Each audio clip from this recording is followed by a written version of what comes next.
Теміртау қаласы маңындағы саяжайлардың өрттенуіне металл ұрлаушылар айыпты болуы мүмкін. Құзыретті орындар мен шаруалар осындай болжам жасады.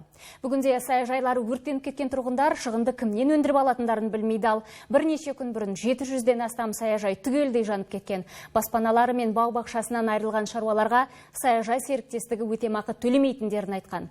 Ал қаскөйлер әлі ұсталмаған. Оқиға орнынан тілшіміз Айжан Қуаштың репортажы.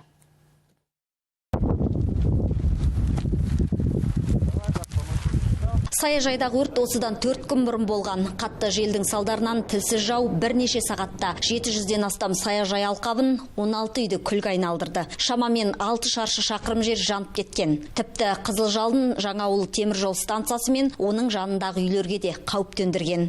По заключению испытательной пожарной лаборатории металл кесу кезінде өрт қауіпсіздігі сақталмаған. Құбырларды кескенде шыққан ұшқын оттың тұтынуына келіп соққан. Өрттің күштілігі сонша Қарағандыдан көмек келді. Өрт пойызымен 7 автоцистерна 64 құтқарушы жұмылдырылып, жалынды әрең сөндірдік. Көптеген саяжайларда шаруалар ұрылардан қорғану үшін жан-жағынан бетон тастармен жауып тастапты.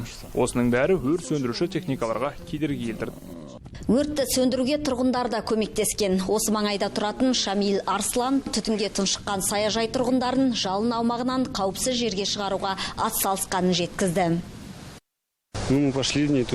Дәл осы жер отқа оранған дәлізге айналды. Мен тәлтіректеп тұрған қарт әжейді көрдім. Қасына барып жағдайын сұрап едім, тұншығып бара жатқанын айтты. Иығыма көтеріп, өрттен шығардым да құтқарушыларға тапсырдым. Төтенше жағдай департаментінің хабарлауынша, сол күнгі өрттен 2 қария жапа шеккен. Біреуі түтінге уланса, екіншісінің қолдар күйген. Қазір жағдайлары жақсы. Жұрт енді шығынды кімнен өндіріп алатындарын білмей жүр. Саяжай серіктестігі өтемақы төлемейтіндерін айтқан. Бұл маңда бұрын саяжай болды деп айтудың өзі қиын. Тілсіз жау жұрттың жылдар бойы жиып терген мүлкімен үлкен-үлкен алқаптарды тып-типыл еткен. Қазір бұл маңда құрылыс қалдықтар мен қураған ағаштар ғана қалған. Татьяна Могилевская туыстарымен бірге өрттен қалған өнімін жинап жүр. Жер астында жататын картоп, сәбіз болмаса, асқабақ, кәді, қызанақ пен ақжелкен, жеміс ағаштары түгелдей жанып кеткен. Конечно, все мы очень расстроены. Қатты қынжыламыз. Қысқа азығымыздан, үй жиһаздарымыздан айырылдық. Қыркүйектің соңына дейін осында тұратынбыз. Енді міне қалған құтқан көкөністерді мерзімнен бұрын жинауға мәжбүрміз. Бәріне металл кесушілер кінәлі деп ойлаймын.